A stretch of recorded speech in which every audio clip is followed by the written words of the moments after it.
A pleasant good morning to everyone, and welcome to another edition of the Carlos Brown Show right here on the Black College Sports Network. Yours truly, Carlos Brown. Now we're going to introduce right off the bat the panel, then we'll get to what's trending. The panel comes in one by one, and let's see if there he is. Oh, they found wait a minute, they found Charles. Oh my goodness, It looks like he's driving. Wait a minute, what's going on? I'm actually on this Tesla deal. There's nobody driving this vehicle, and I'm on the passenger side. Tesla got the new technology. So, I'm talking to someone that's not here to driving the vehicle. Oh no, boy. seriously though, I am en route to Huntsville. We're doing the same day trip, so we're out to Birmingham. We'll be there shortly, Coach Pettaway. Ready for you. Okay. You know the deal. Hit them digits when you hit city limits, so I can look out for you. Man, there are places where you can drive without a driver, but I'm not ready for that yet. Here's what's trending. So we got the panel here. Here's what's trending. Southern University defeats Mississippi Valley State 34-29. We'll look at the analysis and the statistics. Also, up next, a big one. All games matter. We're going to use that today throughout the show. All games matter. Southern against Alabama State, because Alabama State and Southern, it doesn't count in the conference standings, but it counts overall. I don't know what to say about that, but that's what it is. NCAA votes for a single transfer portal window. That's going to be interesting. But the genie's out of the bottle. They're trying to get it back in there with the transfer portal. And then, of course, our SWAC Football Report. With that being said, as I pull out the statistics there, Southern over Mississippi Valley State 34-29. In the second half, 17-16, Southern outscored Valley by 1 point. Look, a win is a win. Mm-hmm. Although I've talked to several people, they are still very concerned about this 2025 football season, but we'll get a little bit more into that. But the Jaguars go 1-1 overall, and their first conference game comes up in a couple of weeks against Jackson State. That game does count in the standings. Yeah, good morning to everybody in the chat room. For Southern University, as we look at, we won't give you a whole lot of stats, but 212 yards rushing, 152 yards passing. They gave up 78 yards on the ground. They gave up 218 yards passing. Total offensive yards, 364 yards for Southern on 80 plays. Mississippi Valley State, 296 yards on 64 plays. They both averaged 4.6 yards per carry. Cam McCall, on the individual standpoint, was 8 of 17 for 82, 1 TD. Malone was 35 yards. Jalen Woods was 9 of 13 for 70 yards. The long reception pass was 19 yards. Now, he got injured in the game, and I actually had walked out of the man's cave. When I came back, I'm like, what the heck happened? And, I see him getting put on the stretcher. Well, he was on the stretcher, and he was put in the ambulance. So, and he did a thumbs up. So he came back with the team. X-rays were negative, CAT scan negative, but he's not going to play tonight. So it'll be the battle of the dual threat quarterbacks. And once again, I throw it out there. Dual threat means can do both equally. Edge to Andrew Body. Now, that's my thought on that. But home opener, Pete Richardson Classic, Hall of Famer Pete Richardson, a brand new turf. We got reports from Coach Pettaway that Alabama State people are there. Southern University RVs are there. And by the way, Alabama State was interesting conversation on social media that they flew in and their buses were there. So this is a big game. All games matter. Mm-hmm. even though it's not a conference game, it matters. What direction will this Southern football team go? This is a big game. Big game. Alabama State team that put up 42 points against a group of 5 them, Alabama Birmingham. Andrew Body over 500 yards total infants. Do you think there will be a spy on Andrew Body if you're a defensive coordinator? It better be. And you know what, Carlos? I'm looking. The thing that I'm looking forward to in this game, can Body do what he did last week against Southern? That's my thing. Can he be consistent? In other words, Wheeler, I know that was a great game. It was against a great program. He had all those got great stat line, but can he do that on a consistent basis? Because now he did take some hits in that game too. Now, so now how did that affect his body? How is he going to be in week 2? And I know Southern, they better be spying him because, being a dual threat, he has shown that he likes to use his leg. So they got to look for him even when he drops back to pass. They got to be looking for him to run that football. I wanna say this pretty much loud and clear, Carlos, to all your masses and fans and all this sort of thing. Stop looking for the perfect game. It's not going to happen this time of the year. Stop it. Cut it out.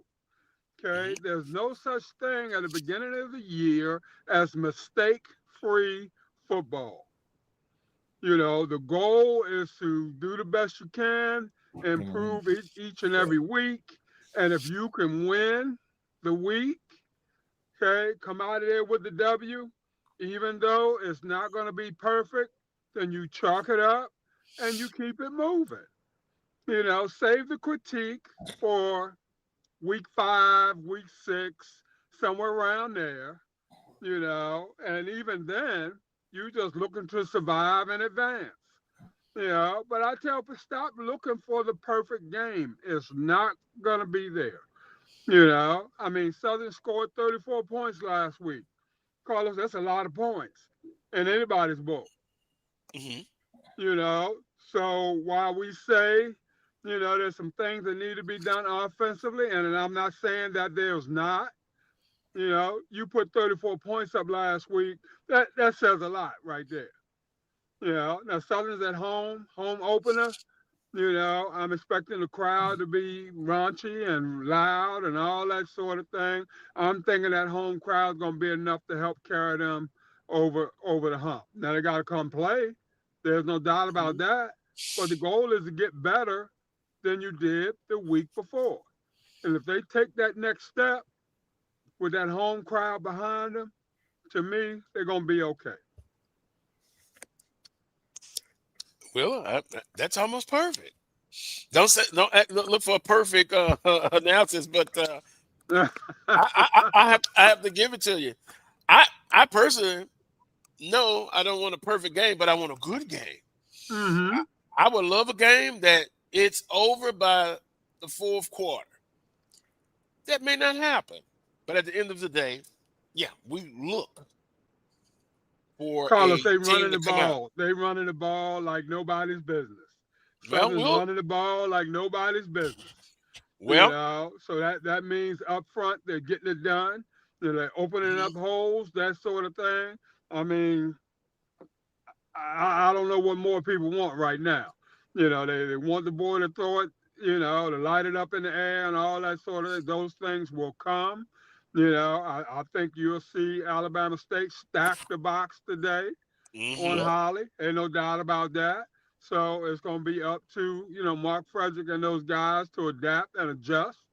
And, let's see where we are. Well, Charles, as I always state, I got to try to keep the 3 spirits in balance. That's a good way to put it. Host, co-host, alum, and a fan.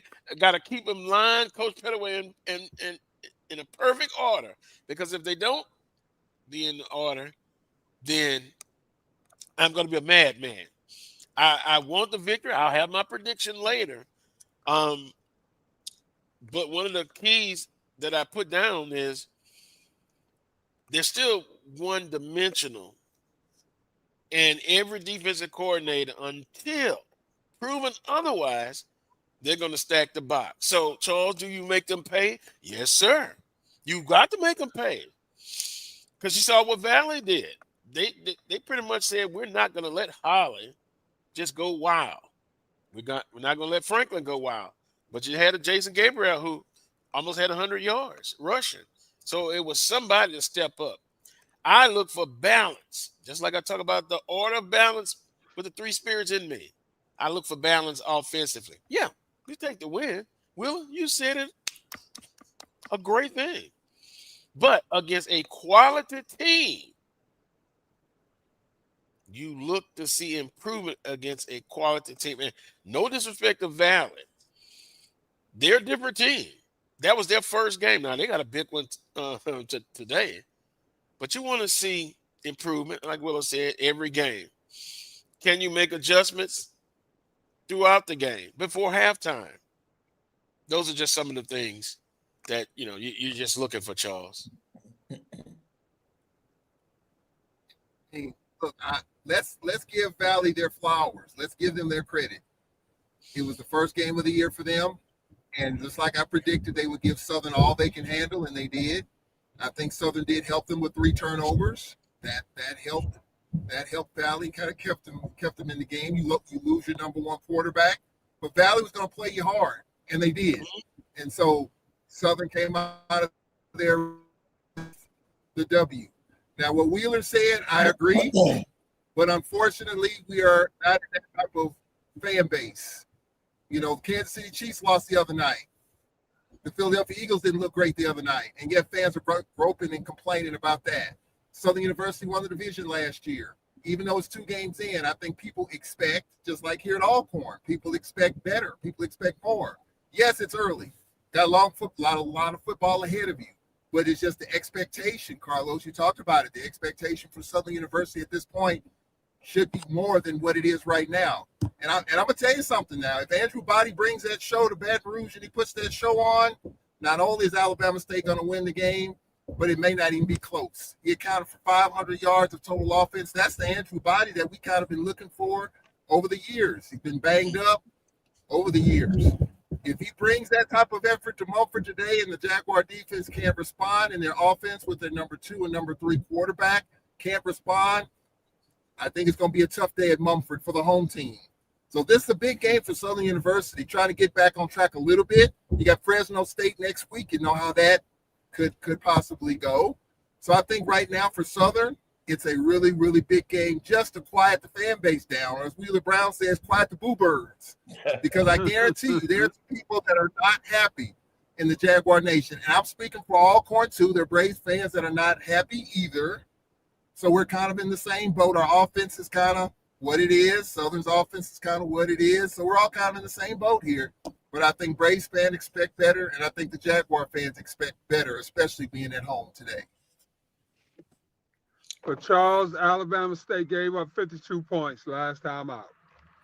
Not saying that Southern is UAB by any stretch of the imagination, but 52 is 52. And 52 is a lot of points. And that means that there's some holes out there somewhere to be had. There's some low-hanging fruit. There's some low-hanging fruit up there to be gotten. And, like you said, Southern's going to have to come to play. There's no doubt about that. No doubt about that at all. But, like I said, they're at home. They're at home. And, they just got to get after it, period. But, Southern squeaked all last year. They barely got by. Overtime here, overtime there. Close game here, close game there. But they were able to prevail, and they got all the way almost to the promised land. So I don't see any reason why this year should be any different to me. That goes that they're still in front of them. It's a long season. And I get it. The fandom, as Charles talks about, I think Charles loves that fandom point of perspective.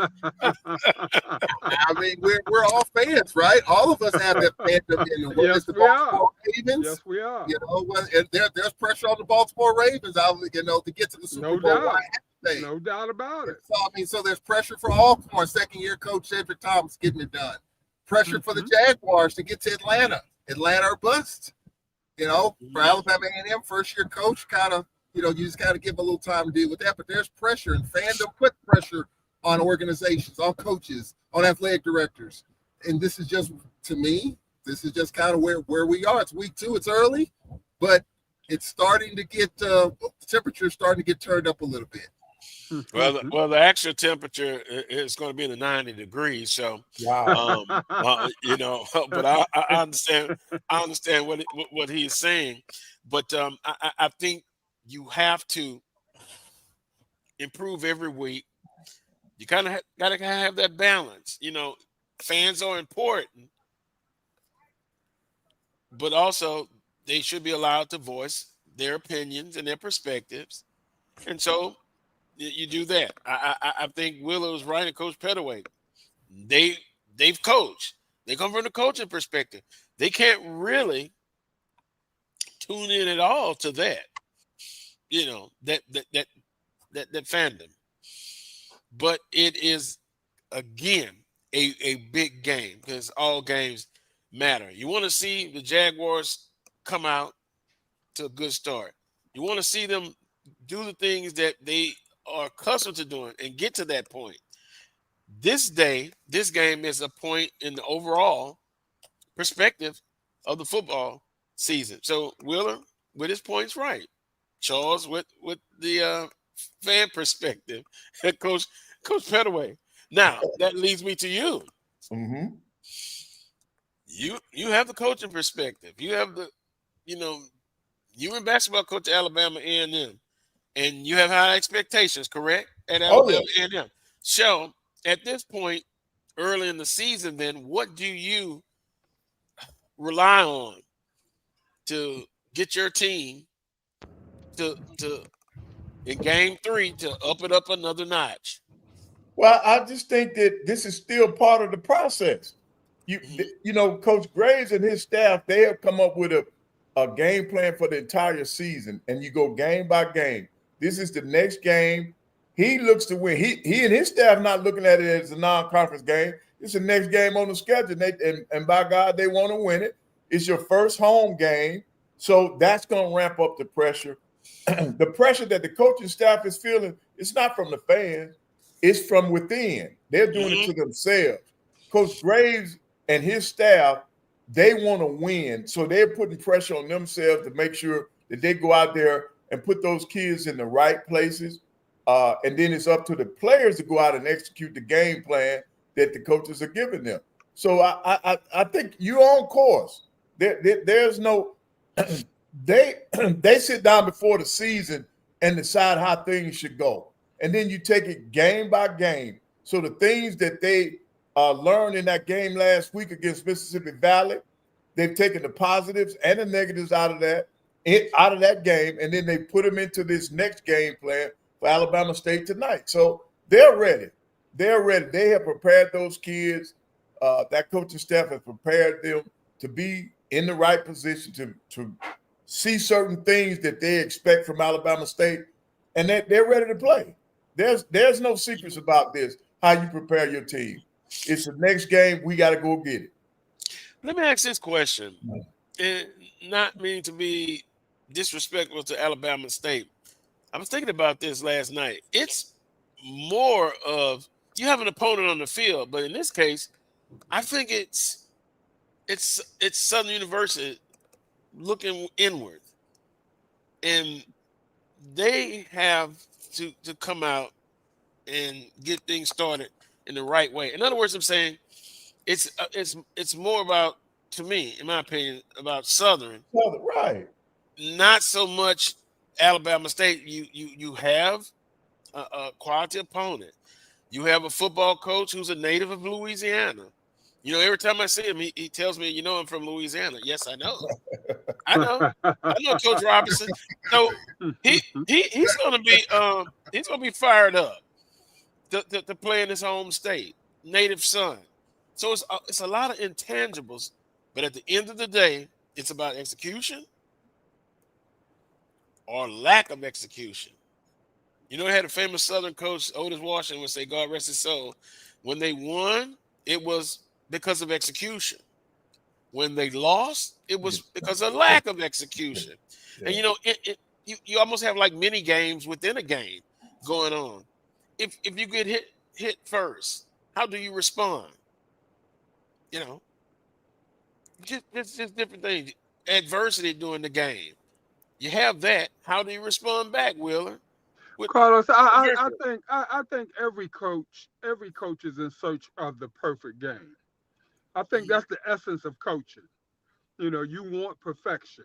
That's what you're looking for. Perfection. And that's what you want. And you're looking for that each and every game. But the realistic side of it, we know that, you know, the chances of that happening, it's going to be slim and none. But we just want to try to get a little closer as the season progresses. And if we're able to win without that, you know, we take the wins when they come and, you know, we celebrate that and we keep it moving. But every coach is searching to be perfect in all phases of the game. Offense, defense, special teams. You know, they don't want a punt block. They don't want a pass drop. You know, they want a 100-yard rusher. They want a 250-yard passer. You know, they want all those things. But we know that it's not going to happen. You know, but we got to push for it. We got to search for it. We got to do whatever it takes in order to try to approach that level. You know, and if we can win, like I said, you know, without all that happening, we take that win and we keep it moving. And move on. Yeah. And that's what we have to do. We have to take a timeout. Then we'll move on. Give you some game notes for Alabama State and Southern. I know the last time they played in Montgomery, it was 14-10, Alabama State. Different coach. This time, what will happen? What will happen? We'll give our early predictions when we come back. Get ready for your predictions on Southern Alabama State. You're watching the Coles Brown Show right here on the Black College Sports Network. We shall return very shortly.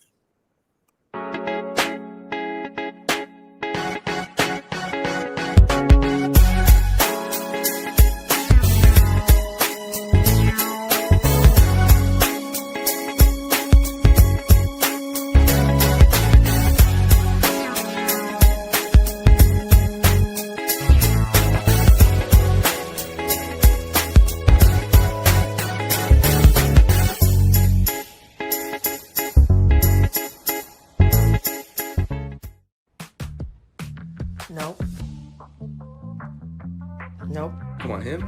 Ooh, I like him.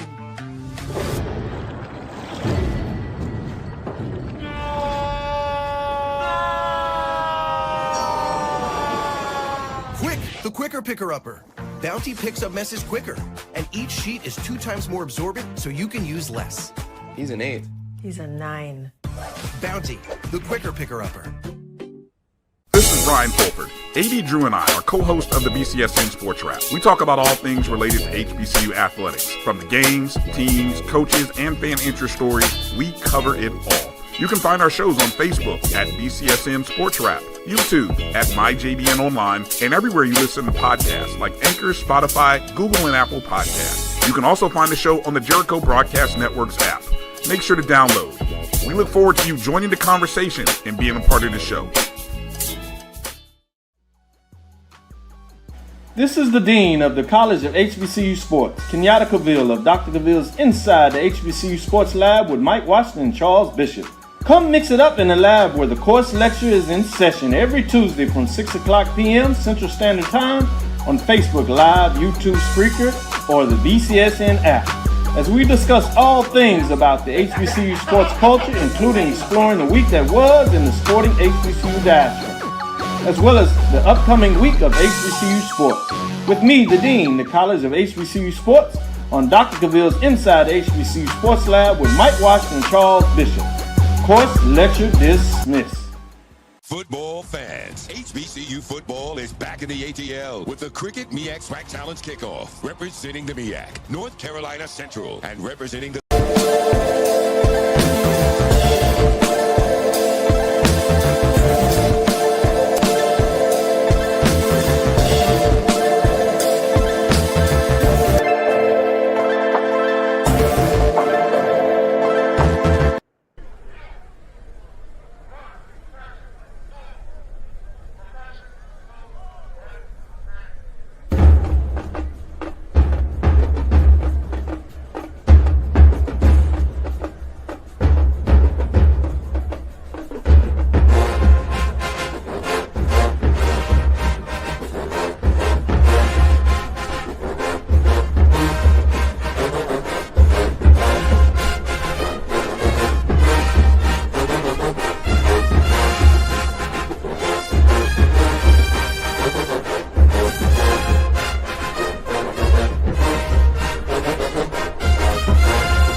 Just got off a important phone call with Pat Riley. He said he's going to be checking out the Southern and Alabama State game at 6 p.m. on ESPN Plus.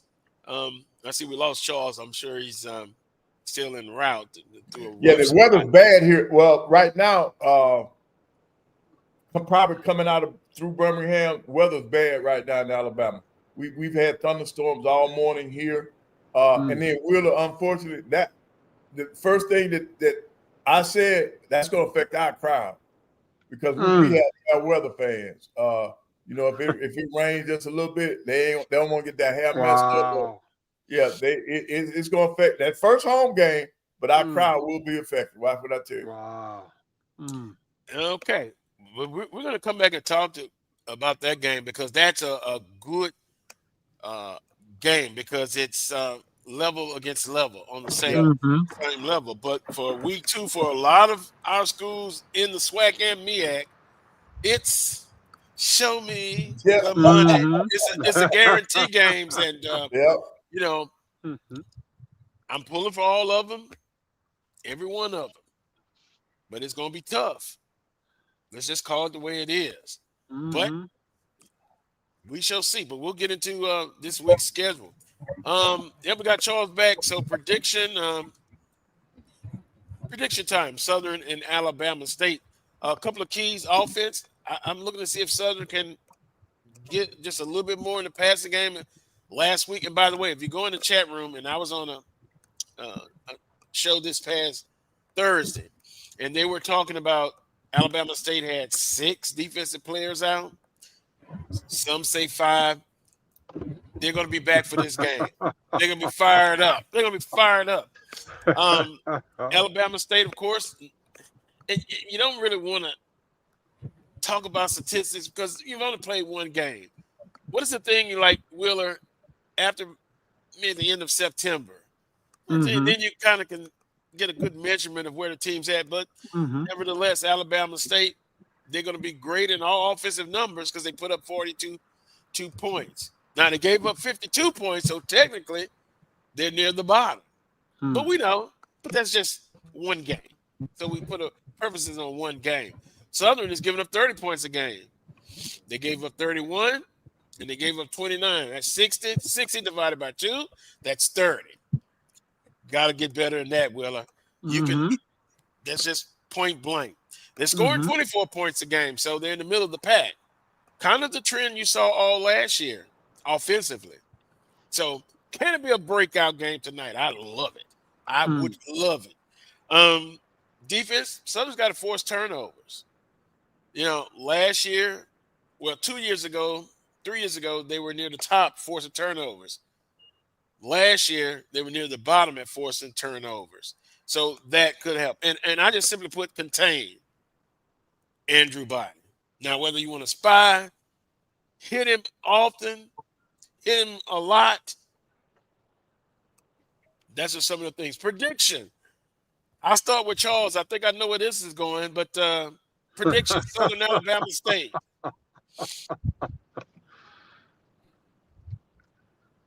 Man, it froze up there. Yep.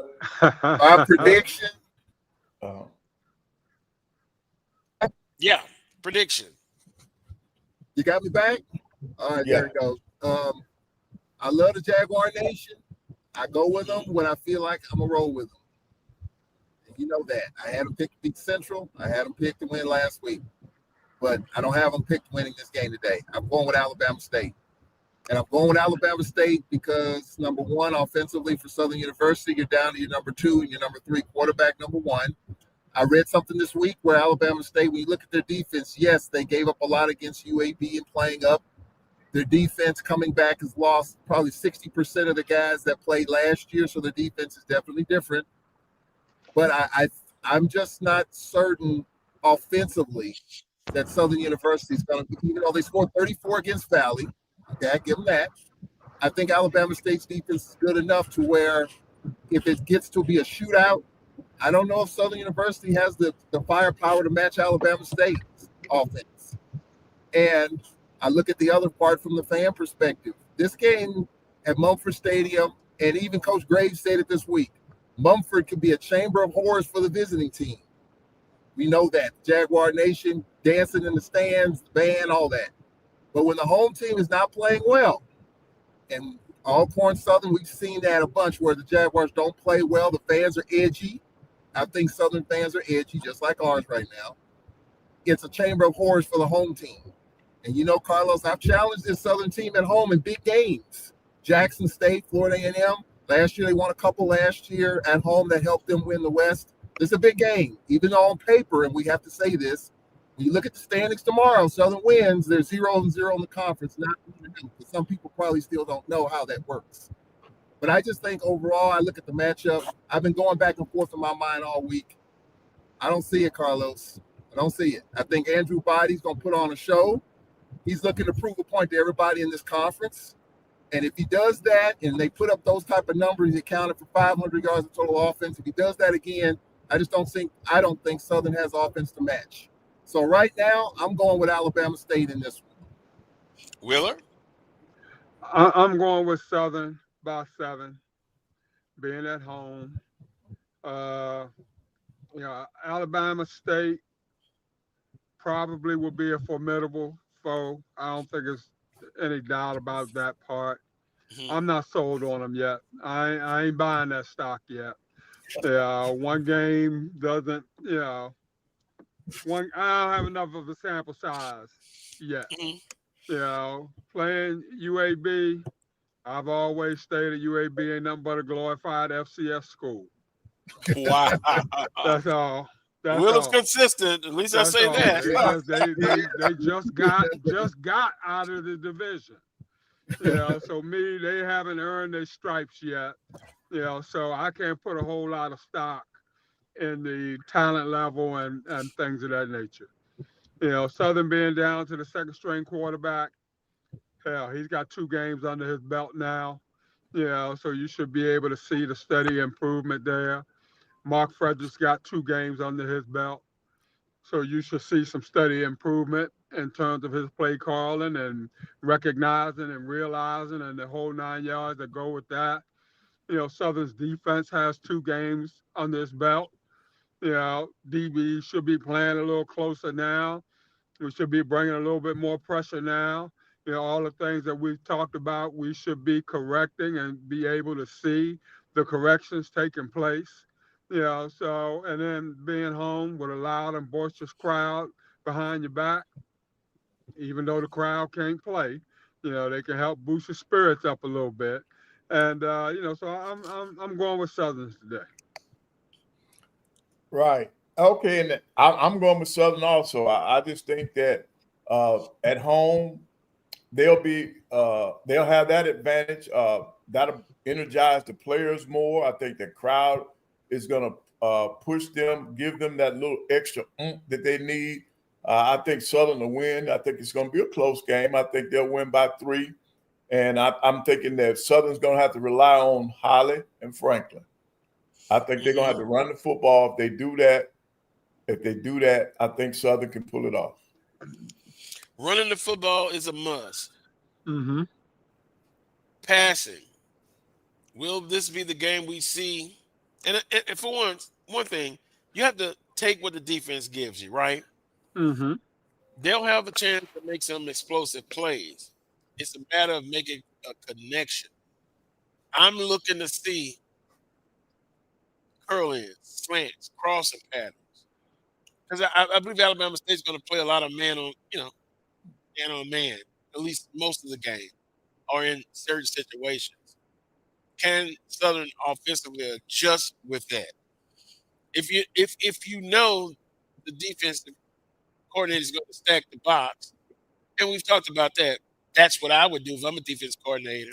And if I get burned a couple of times, then we make an adjustment. But until you prove that to me. Early in the week, I kind of went back and forth. I always have this thing about my heart is always blue and gold. You always want them to win. You like to pick them to win every time. But this week, it was kind of like my heart in my head. And my head says this. I try to be consistent. A couple of nights ago, I felt like Alabama State was going to pull it off. A missed tackle, a long game. So I still feel the same way.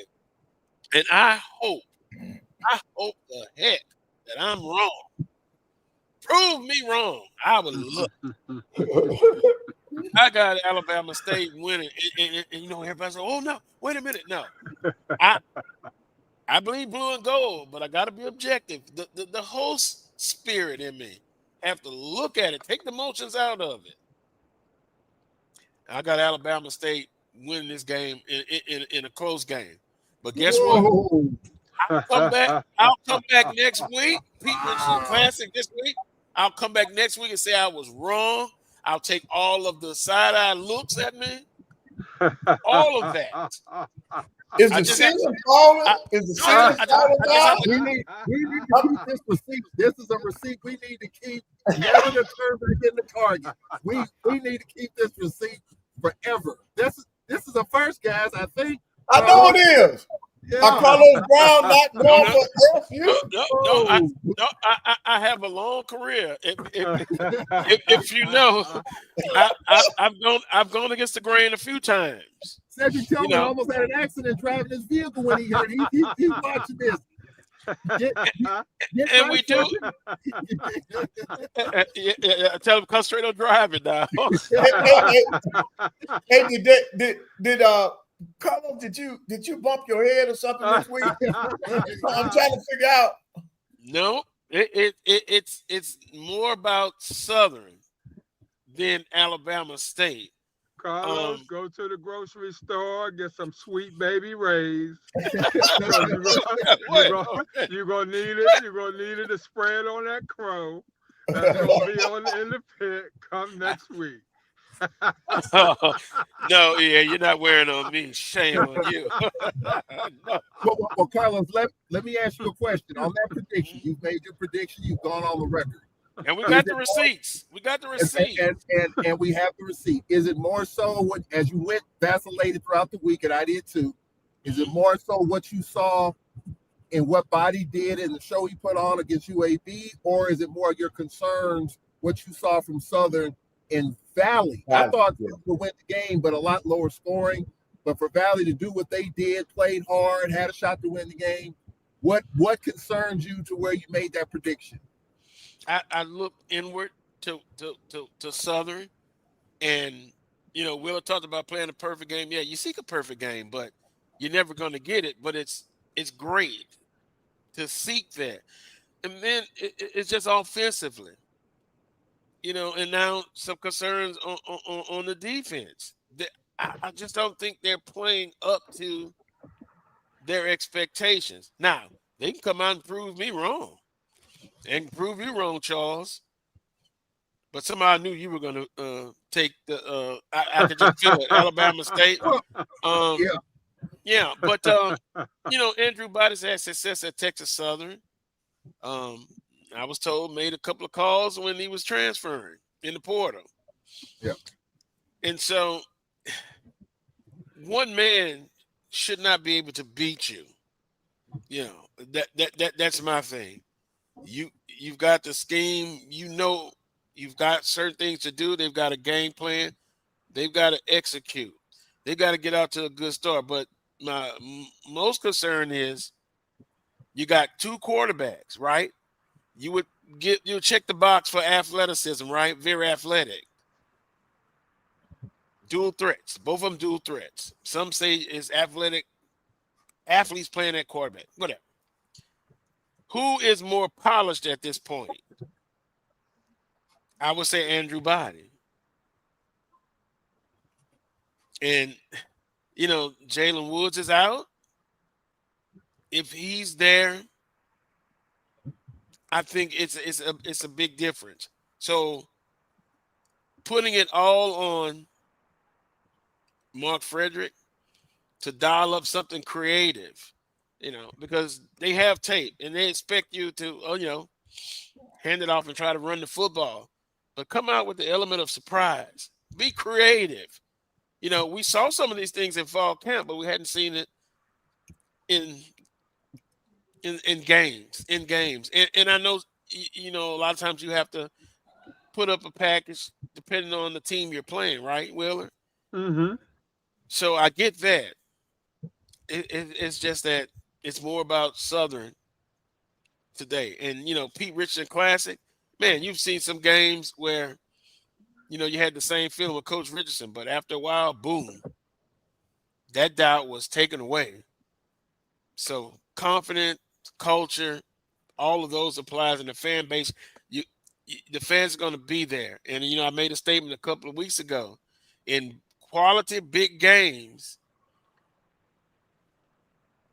you've got to be able to sometimes it's not about the talent, but it's also about the coaching. About two things can be true at the same time. So all of those different feelings I have going back and forth, I just like Alabama State. But now look, I hope I'm wrong. Trust me. And I'll come back and I'll have the crow in different flavors, different sizes, and creative menu. But I hope I'm wrong. I have another question, Carlos. Are you going to the game? Are you going to be in the press box? Yes, sir. Unless they tell me I'm not coming in. Yeah, after the show today, they might pull your car. I got on all black. Especially if you go in there with an Alabama State shirt on, it's going to be some problems there. No. SWAC, all games matter. Fertility, life. All games matter. So, yeah, I it's probably big news, but that's just the way my head tells me. It must be a full moon out tonight. For Carlos to make this prediction, it must be a full moon out. It's cloudy right now, Coach Pettaway. We're almost there.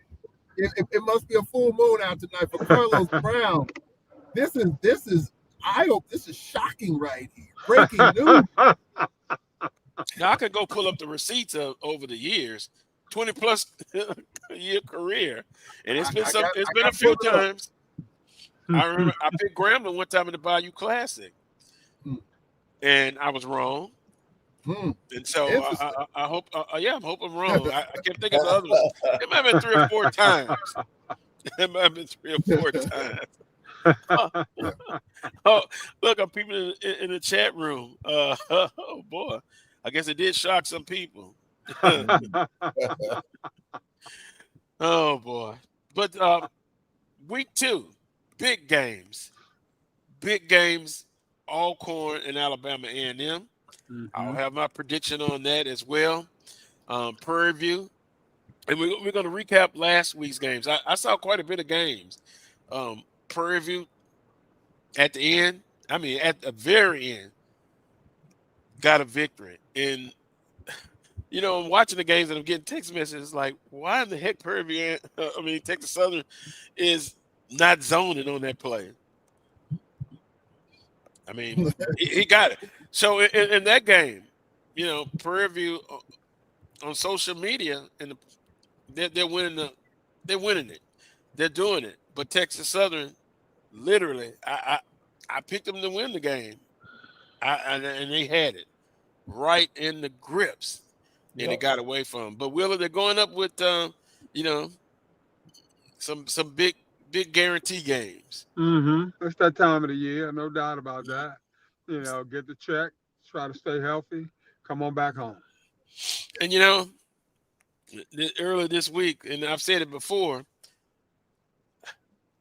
if I was an AD and I'm not qualified, I understand that, but that's a fact. The opinion is that it'll be one of those type of games every 4 years. Remember we had that debate, and pretty much I got bad email from the chat room saying you'll run Southern in the ground with that. That's just the way I feel. Now, you might convince me to be 2 in 5 years, Willa. But those kind of games, it is what it is. You collect a check. And from an athletic standpoint, some of those athletes want to see how they stack because they went to high school with some of those kids. They do, no doubt. I get that part. But you're not – it's like at the table. You got a balanced meal, and then you got a lot of sweets. The sweets are the guarantee games. Stay away from the sweets. You got to eat your food first. And that's the way I look at it. But anyway, Coach Pettaway, it is what it is on those type of games. Yep. Well, we all know that's a necessary part of the way we do conduct business now. We have to play these games, and you just go out. The biggest thing is like what Willa says all the time. You just want to remain healthy when you play those type games. Mm-hmm. You go in there, you get that check, come out healthy, and keep it moving. Yeah. But Carlos, let's talk about something. Let's go back to this first. Mm-hmm. Carlos, they're gonna be waiting on you, man, when you get on campus. Well, EA says what happened to the parking pass, Carlos? Yeah. Where the parking pass at? Well, I already got that yesterday. Thanks to my best friend. Look, at Coach Brown, I agree. Just surprised you went against Southern. Yep.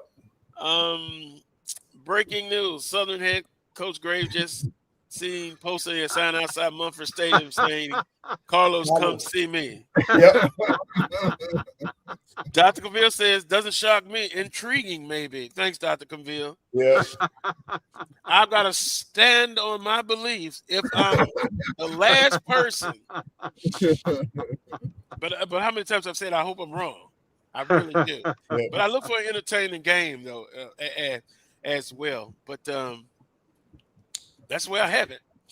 And we're at 10 minutes to the top of the hour. Well, you were talking about these guarantee games, Carlos. I mean, it's a necessary evil, if you want to call it that. That's Jackson's a good one. USM. Jackson's got USM. Grambling's getting $1 million for going to Ohio State, and even Mickey Joseph. I mean, Mickey Joseph came out and said, "Hey, y'all, it ain't gonna happen on the football field. We might win the Battle of the Bands," but he came out and said it this weekend. Brutal honesty, even though some people might not like it. But Jackson's getting 3+. Next week we're getting playing Mississippi State. But Prairie View, you talked about Prairie View. That was a big win.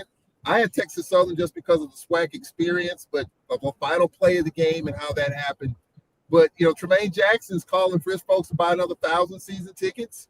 They open up at home tonight, and that's going to be a really big test for them playing out of conference. We'll see how they do. I mean, was that a big win? It's still Texas Southern. Watch it, Willa. Texas Southern's a little better. I'm just saying.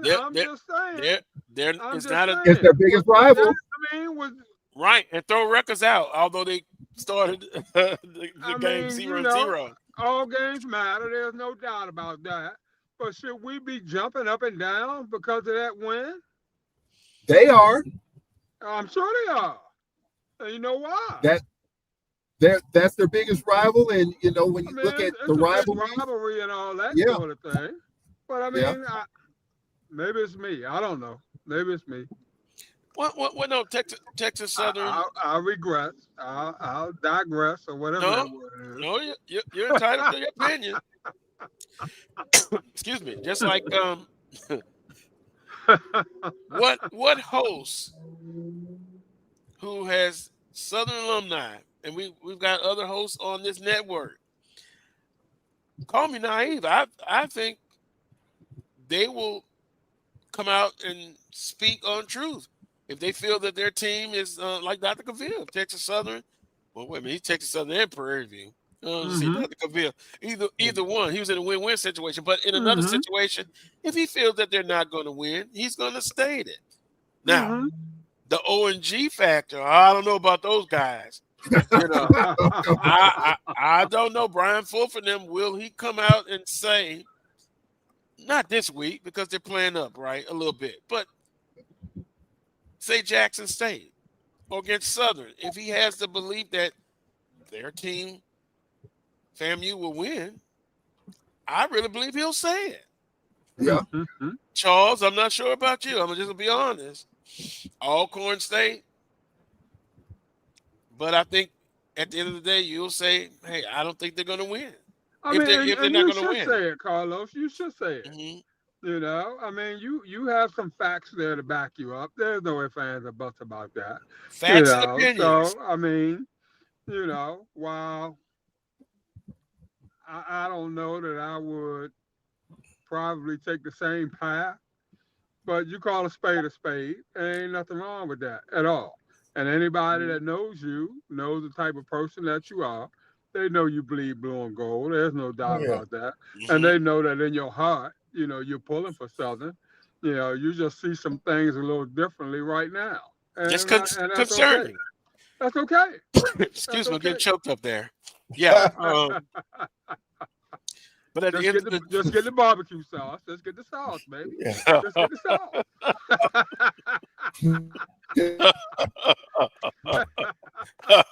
Good morning, Jeremiah Clark. but they mean the Jaguar Nation. I think they have some concerns as well. But at the end of the day, they're going to be there cheering on the blue and gold. So that's the way you have it. So Dr. Bill, he need to watch that comment there. I want to jump up and down. But touche, Dr. I think Tremaine Jackson's jumping up and down. I think Tremaine, and look, for all the stuff that Tremaine Jackson said prior to that game, I kind of like his comments after the game. He was very cerebral about it. I mean, he didn't come out and say that's what we're supposed to do and all that. I thought he was very professional in terms of how he handled the ending of that game, just the game in general. Before the game, but weeks leading up to that game, it was all about a lot of fluff. But after the game, I was really wanted to hear what he had to say. Like, we preview, we supposed to do this. He didn't say any of that. He was very professional about it. I liked his comments afterwards. But he's got a test today. He's got a test today at home, and I would like to see a packed Panther Stadium. He's imploring for that, and we'll see how they come out at home against a really good team. Coach Pettaway and Wheeler, do you think?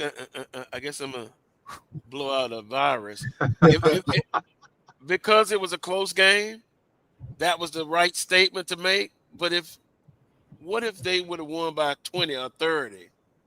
Would we see the Jackson that we kind of saw in Birmingham? A close win Yep. A close win. I think it humbled him a little bit. Yeah, I agree. I agree with that 100%. I think he knows his team's got a lot of work to do, and so yeah, I mean you get indoctrinated real quick at times, and I think he saw that. If he lost that game, man, it's hard to come back from that after all the talk. But he won, so now you move on to the next week. Carlos Brown, tall man's the voice of the Braves. He better not say Alcorn is going to lose, even if they're playing Ohio State. You content creating fans can say whatever they want. Well, now, you know, we've had a segment, fact and opinion. Yep. The fact is Southern and Alabama State going to get it on tonight.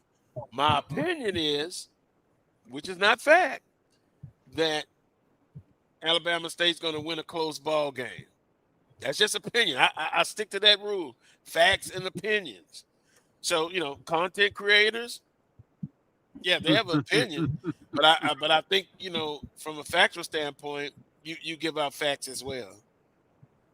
Oh, that's why I call us on the Black College Sports Network. Our host gets to keep it real. I wonder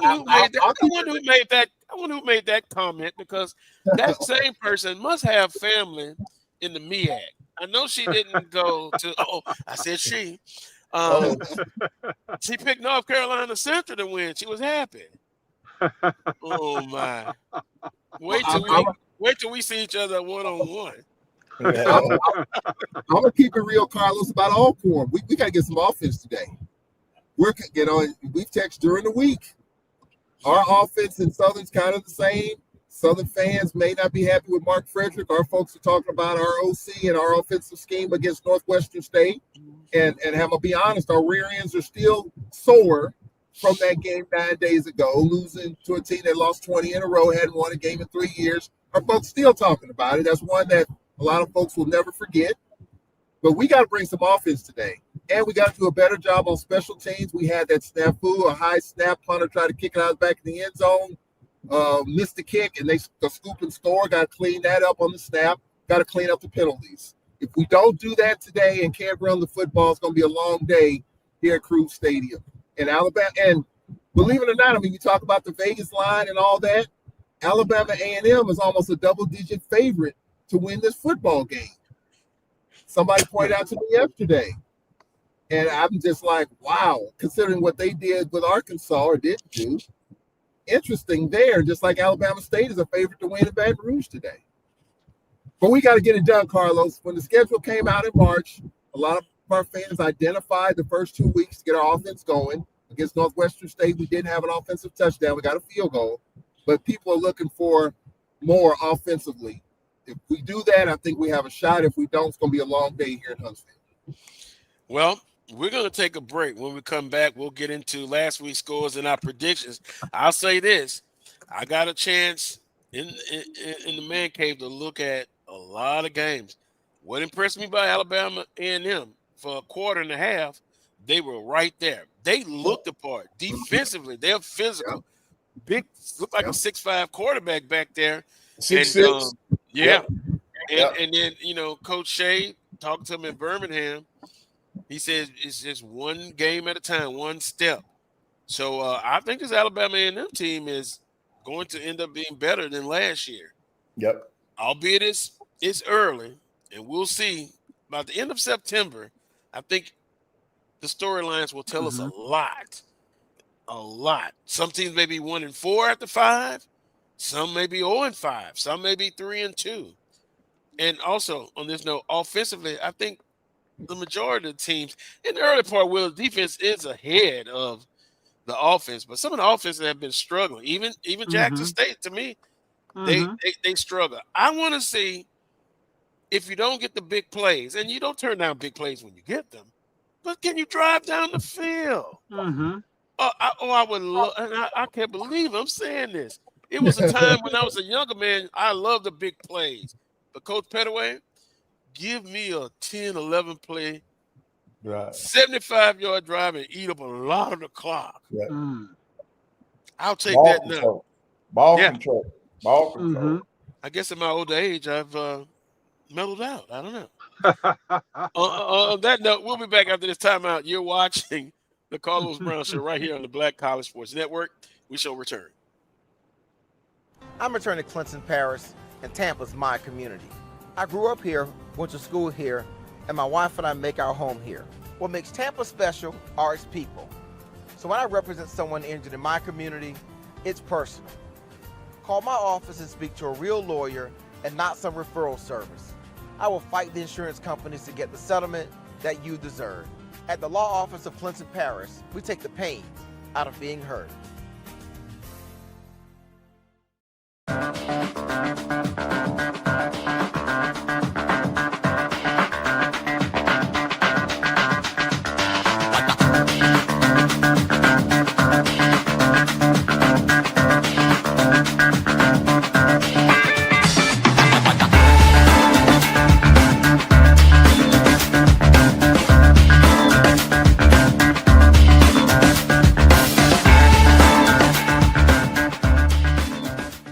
It's never too early to plant the seed, to share the tradition, and instill a sense of pride in your HBCU with your little ones. HBCU Pride and Joy Children's Boutique helps you share your school spirit with a wide selection of adorable kids apparel and accessories officially licensed from your favorite HBCU. Visit hbcupridejoy.com and follow us on all social media at HBCU Pride Joy on Facebook and Twitter. Sugar Chateau Desserts is a specialty bakery located in the Charlotte, North Carolina metro area. We will create delicious and one-of-a-kind treats for any occasion. Sugar Chateau is currently shipping cakes in a jar, offering a variety of different flavors in a single-serve container that can help you celebrate in accordance with social distancing. Place your orders today by calling 803-526-7895 or visiting sugarchateaudesserts.com.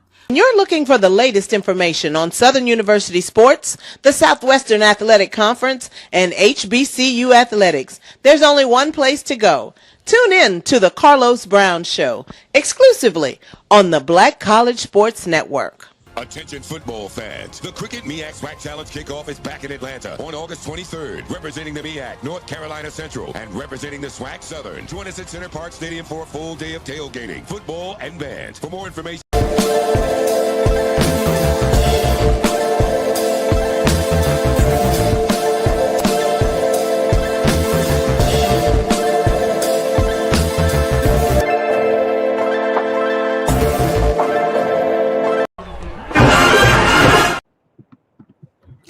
Welcome back to this week's edition of the Carlos Brown Show right here on the Black College Sports Network. You see, I'm still getting text messages. I'll be honest, I just love the attention too. The human part of me. You don't need an escort to get over that hump, Carlos. You might need Baton Rouge, Scotlandville, and Southern Chief of Police to get you over the hump. You know, I travel with an entourage, right? So, and I'll be in a dark car. Now you figure out which color's in the dark car. But welcome back to this week's edition of the Carlos Brown Show right here on the Black College Sports Network. Yours truly, Carlos Brown, and the panel. I guess the breaking news is I don't see why I picked against Southern. I don't really think that's big breaking news, but I guess I'm wrong. That might be a first, though. Now, yeah, but I know I've done it before. It's probably been a while, because we got Jackson State coming up in a few weeks. First conference game, we'll zero that in. So one game at a time. Win the week. Mm-hmm. That's exactly. And then after the week is over, we analyze it, give the statistics, the analysis, what good happened, what bad. In every game, you have that, the good, the bad, and the ugly. Who can overcome adversity? Oh, and by the way, I agree with Dr. Cavill. He said A.D. Drew will also call it straight down the line. Oh, but that other guy, I'm not sure. I'm still not sure. Brian Fulford. He's hard today too, Carlos. I mean, that loss to Howard. I know the Rattler Nation is rattled right now after that loss. I think we all picked Florida A&M, of course, SWAC versus MEAC, but I didn't see that baseball score. They had a walk-off base hit in the bottom of the ninth inning. I didn't see that one coming. Yeah, I actually saw the last half of the fourth quarter. I think it was a 44-yard field goal. Nailed it. Mm-hmm. No pressure at all, which it was, and he nailed it. And so, you could look at losses. Some people say I'd rather lose by 30 than to lose on the last second field goal or touchdown. So we'd have to ask Texas Southern and FAMU fans how they feel about that. But a loss is a loss. A win is a win. So with that being said, Carlos, right now the MEAC, they got their chest stuck out, man. Because they handled the SWAC. Yeah, Southern lost the first time in the MEAC SWAC challenge. But then the SWAC ran off a couple in a row that they won. But yeah, this year, and there's still some more opportunities. FAMU and South Carolina State. FAMU and North Carolina Central. They're going to play in Tallahassee. So, and by the way, North Carolina Central looked very good against Southern University. Then they lost by 17 at home against New Hampshire. Once again, out of conference. Everyone needs to get better. Consistently, So with that being said, let's we're going to put up the scores from last week, and I'll pull it up personally. Those games. Of course, we had a couple of Thursday, Friday nights game. Alcorn 20-10. Charles, sorry, it's the first score I see. Why is that game up top? Where is that the first game? Because they played Thursday. Why is that the first game? Alcorn, Northwestern State. I know. I think because they played Thursday. I get it. No other reason. No other reason. We'll go left to right. I'm trying to flip it, Carlos. I'm trying to flip that when I can't. Yeah. I got the case against you on that one. 52-42. UAB over Alabama State. Bethune-Cookman last Friday, 42-9. Of course, it was Southern over Mississippi Valley State, 34-29. Howard and Jackson State, or was it Hampton? See, I made that mistake earlier on another show. I'm sure I'm gonna get an email about that. but yeah, it's Hampton. 28-14, Jackson State. Paris says we struggled, but we got 500 yards of offense. Let me clarify it. They struggled early, and they picked it up. But offensively, TC Taylor said they can play better, and they can. Where were we? 42-9 over Bethune-Cookman. Of course, Southern 34-29 over Valley. It was Arkansas 52-7 over Alabama A&M. But you know what? That game was close for a quarter and a half. Yep. It was Texas Tech over UAPB 67-7. We move on. Nothing else to say about that. Prairie View A&M over Texas Southern 22-21.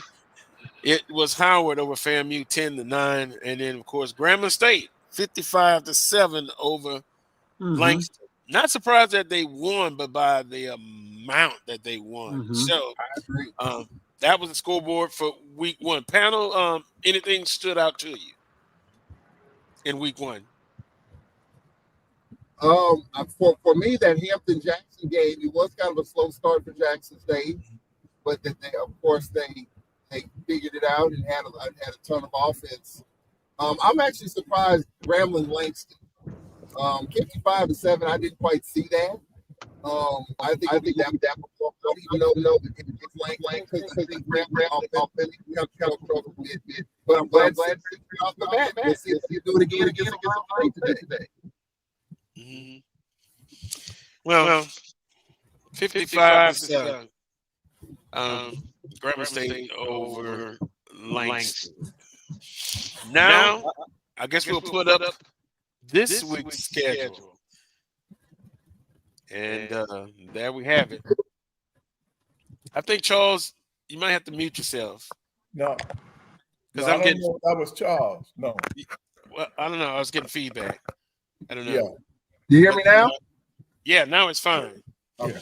Okay, Grambling State at Ohio State. The big story in this game is the bands. And also a nice monetary check. Very nice. For Grambling State, yes. Wheeler, how much would the football team get for that game to keep? Wheeler? How much would you let them keep, Wheeler? Well, I'm sure the football team is getting a few dollars, but I mean, all that's factored into the budget, Coach Pettaway. Oh, come on. So, you know, instead of the budget being $12 million, this year was 13 because of that guarantee coming in. So it's all factored in, you know. But I mean, in terms of bring home money, you know the band's money coming out of that and all that sort of thing and stuff. So, you know, by the time you figure up transportation costs and meals and the whole 9 yards with that, you know, my goal was always try to bring 70% back. You know, probably on their part, it's probably gonna be closer to about 60. You know, and call it a day and be glad. That's interesting. I actually thought you were gonna drop it a little lower, the 70%, but I'm sure they flew. You know, they traveled that way. You know, about 30% gonna take care of maybe you know, transportation and hotels and meals and all that sort of thing. And you know, like I said, you know, you got to pay the band's expenses. You know, they traveling with 250 people, that sort of thing and stuff. So you can't go commercial with 250 people. So you forget about that. So they're chartering also. Yeah. And so it's gonna be expensive. Yeah. There was a picture of the Grambling's band plane leaving Monroe, I believe, either Shreveport or Monroe. So yeah, the band did charter. They had their own plane.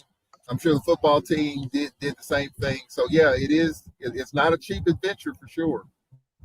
Yeah. Well, you know, you're not going to turn down that type of game, that money. But I guess I could say, wouldn't it be nice to play somebody much closer, and you don't have to fly up there?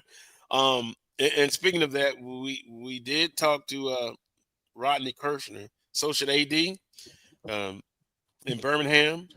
There is negotiations underway for LSU and Southern game 2. And he kind of whispered in my ear a little bit more than last time.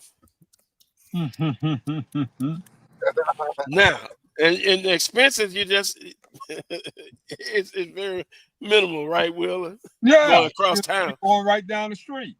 You're going right down the street. Mm-hmm. Like even if they came to Alabama and played Alabama, I had a dream about that one. You still geographically it's closer than Ohio State, but no, Grambling, you did the right thing. You know, you can't turn down that kind of a money. $1 million is $1 million, Carlos. I mean, minus expenses, but yeah, but I mean, it still is what it is on that one. You know, well, if you can bring home 600,000, 650 or so, I think you called it an excellent day. Oh yes. Well, you know, I brought up the point when this came out.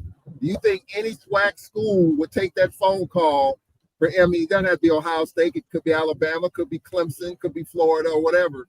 Do you think any other school would, if they got $1 million offer, would turn it down? They'd be foolish. Foolish to do so. They'd be foolish to turn it down. You take that call. You definitely take that call with bells on. Now, I'll stop right there, Coach Pettaway. Take the call. I didn't say anything else. Take the call. Okay, well, I'll take it. I'll take it further. Do you think 12-8? Well, we know one is doing it already, Grambling. Do you think the other ADs, if they get that call, they take the call and they sign the contract? Do you think anybody will say no? Yeah, it'll be kind of hard for them to turn that down. Because I'm gonna be honest. I know I'm arrogant. I know I'm cocky. Jackson State, I think they should have gotten more, especially after all the nonsense coming out. I think Jackson State worthy of getting more than what they. And I know it's not a long distance, but play hardball, Jackson State. Play hardball. If you ain't, I can tell you, I can speak for this, Carlos, because we played USM a couple of times. If you ain't got it, you ain't got it, and that's all USM could probably pay is in the threes. And you ain't getting no big payday when you're going down the street, Carlos. I keep telling you that. You ain't getting no big payday when you're going down the street. But is it down the street or is it just a conference? Some conferences just don't pay a lot of money. And I mean, I'm talking about from the basketball side of it. Some conferences we know don't schedule them because you're not going to get a big payday. Because they just don't have the money. Hell, if that's the case, Ole Miss and Mississippi State, I know are going to pay more than Southern Miss. I understand it. I get it. Much more. Yeah. Absolutely. Much more because you ride down the street once again. Yeah, you local. Yeah, I just think so highly of Jackson State. I just think they could get more out of Southern Miss. But if they don't have it, they don't have it. That's why I said take the call. And that's what I guarantee. I'll take that call. Other than that, it's called negotiating. But anyway. I go down the street for $3.75, Carlos. I know you would. Yeah, I know you would. I go right there. You're consistent, Will. With bells on, with a smile on my face. You wouldn't hesitate to sign that contract. And a chance to win, Carlos. And a chance to win. Well, we're getting ready to come with our predictions. Grambling State, and we'll give the schedule and the prediction right behind it. Grambling State and Ohio State. Ohio State. Enough said. Oh, yeah. Jackson State at Southern Miss, which I just said they could have got more money. Who wins this game? I think it'll be close. You think it's going to be close? Yes. I think so. Southern Miss in a close one. New coach, new roster, that sort of thing. I think they'll outlast Jackson State and get a couple favorable calls in the meantime. Home cooking. Charles? Yeah, I do. And look, I'm gonna say this first. All the negative stuff that's been said on social media, the attacks, I think that's just totally ridiculous and pitiful. So I'm gonna put that out there first. Doesn't need to happen, but it has happened. I saw the USM game with Mississippi State, and Charles Huff's a really good coach, by the way. I think USM, he's making almost $1 million a year, which is pretty high for USM and what they could pay. Really good coach out of Marshall. But I do think if Jackson State can keep that offensive rhythm going like they had against Hampton, especially once they got it going and put the pressure on USM, I think it can be close. I really do. And 83 versus 85, 63 scholarships and all that could take over. But I think Jackson's got to throw the first punch if they want to have a chance. I got USM winning this game, but like the rest of you guys, I think it'll be a lot closer than people think. Same game plan when I'm thinking about Alabama, A&M, and Arkansas. Now, I don't think it'll be that big of a difference in the score, but yes, Charles, 65 goes into 83 one time with a remainder. Always remember that. And my heart, I'm pulling for Jackson State. I really am. But I think Southern Miss will win it. But I don't think it'll be a blowout. But I think it'll be a double-digit win by Southern Miss. Boy, Texas Southern going to California. Beautiful California where it's nice and crisp and cool, not hot and humid like Houston and Baton Rouge and Jackson. It's another game where You're playing with house money. Have fun. Go out. Well, we got to say it again. Collect a check. And if it gets away from you, put in the second string, in the third string. Just give them some work. I like California in this one by a lot. Definitely. I agree. Same here. Yeah, Cal. Yeah. Nothing else to be said about that one. Here's an interesting one. FAMU at Florida Atlantic. Florida Atlantic, you remember not too long ago, was in the FCS level. FAMU, I think, will give a better effort than last week. But once again, when you're playing up, you almost have to play a perfect game, Wheeler. Almost a perfect game. And I don't think that'll happen. I like Florida Atlantic in this one. Yeah, no score. I just like them to win the game. I don't even think it's going to be close with the way FAM played last week. I'm taking Florida Atlantic, and I think it'll be double digits. I think it'll be double digits also. Florida Atlantic, definitely. Yeah. So now, go ahead, Charles. I'm sorry. I'd like to see a better accounting of Florida A&M. I mean, I was very shocked at what happened last week. We hadn't heard from Brian Fulford all week, and I just hope that Florida A&M has a better accounting. It's going to be tough, but I like to see something more from FAMU than what we saw last week. So I'm going with the home team here, but I'm looking at what Florida A&M does more so. Let's see, EA. Put a prediction in for that game, because if you're 0-2, but you play better, and I'm saying FAMU's going to play better, will the Rattler Nation be in an uproar if they start at 0-2? Not after this game. I think for Florida A&M, looking in the next few weeks, they got Jackson State coming up in Baton Rouge. I think right now, I think for this game, get the check and get out. But I think you want to see something better from the Rattlers, and hopefully you can get that, because right now, I think Colsey, the temperatures is getting fluctuating a little bit. I don't think people expected that last week, so I'm just looking for more. So Florida A&M doing a little bit better, a little more consistency. Well, wait a minute. So Rattler Nation, come on, EA, somebody from Rattler Nation, speak to me. You won't be upset if you're 0-2? I think they will be. Well, no, they won't be as upset, but they're still upset from 0-1. Wait a minute, right. Wheeler. So you're gonna say Jaguar Nation calm down, but you're not gonna tell FAMU Nation to turn calm down. Wait a minute, come on. I'm confused, Coach Pettaway. Well, they should have settled down by now from the Okay. So when they go 0-2 this week, which is to be expected, I think, it shouldn't be as big of an uproar as the 0-1. Well, perfect. What does that mean, Carlos? EA say perfect. Well, what does 0-2 mean if that happens? I'm saying FAMU is going to play better. I think from game 1 to game 2, in most cases, teams get better. Go butt up, Carlos. But they playing up. So that's not, I guess, a game that you look at and throw all the beans in the pot on that game, because it is what it is. But when half of them were already in the pot, it doesn't take much to fill the pot up. Well, no, wait a minute. Well, they only lost by 1 point, and so a loss. Wait a minute. A loss is a loss, right? Being swell, to get in that water. And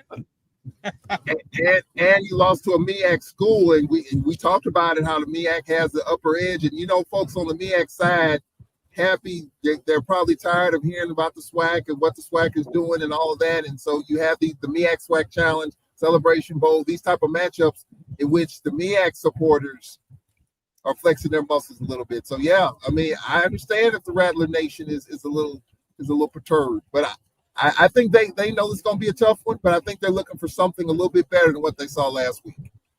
Well, we have an answer. I don't know if y'all can see it from EA. He said, "Sorry, Carlos, the Rattlers won't be your company in the misery." Unbelievable. So EA, the orange and green glasses is much thicker than my blue and gold glasses. That settles that. Okay, we're gonna move on. We're gonna move on. A team that in week 1 played much better, played well, gave a good account of themselves. They're at Tarleton, Texas. Ooh, that could be tough there because I saw Tarleton demolish Portland State, and then they defeated Army. This one could get ugly, but once again, you play with house money. Mississippi Valley State, come out, do your best, and if the game gets away from you, then start playing other players. But I like Tarleton State in this one. I agree. Agreed. Yep, I agree. Tarleton to take this one. Well, we're moving down week 2 schedule. Alcorn Braves. Charles is on his way to Huntsville. Coach Pettaway said it was storms in the area. It is. It's raining. We're here. Yeah. Okay, at Alabama A&M. I'll go first. I was impressed with what I saw with Alabama A&M last week. The score wasn't indicative of that. They're playing at home, Sam Shea. Now, Coach Pettaway says the weather will take down the crowd a bit. But I like Alabama A&M in this ball game. And here's one of the things I'm going to look for. If Alabama gets up top early, I want to see Alcorn. Will they be deflated or will they continue to fight? Will they overcome adversity? But I like Alabama A&M in this game. I won't say a blowout, but I like a 7-point victory by Alabama A&M, 7-10. Well, I'm going for the Bulldogs. I think Coach Shays in his first home game, he's going to have them ready to play, and I just think that things are looking up. And like I said, the weather is going to keep some of our fans from coming out. But this is a big matchup today, and I think Coach Shades and his guys will be ready to play. Wheeler? I think A&M by 3. I think it's going to be a very close game, but I think the home field advantage will help to carry them over the top. And just seems like Shade got a bit of professionalism with him in terms of organizational skills and things of that nature. Looks like he doesn't leave many stones unturned, that sort of thing. Team played well, last week, regardless of the score. And they played all the way to the end. So, wasn't no laying down or, anything such as that. And, Alcorn got some issues right now. They got to work through. And I don't know that this road game is going to be the game, to iron out all the things that be ironed out. So, but, SWAC game, on the road, no doubt about it. Tough place to play, for anybody. And so I just think A&M comes out on top by field goal this week. Now, Charles, broadcast extraordinaire. You can make a pick, or if you decide not to, we can understand. How about that other young man on side of you? Cedric. Ask him what is his prediction on this game? I predict the Braves gonna bounce back. We'll win by 7. Yeah, not bad, not bad. And realistically, it could.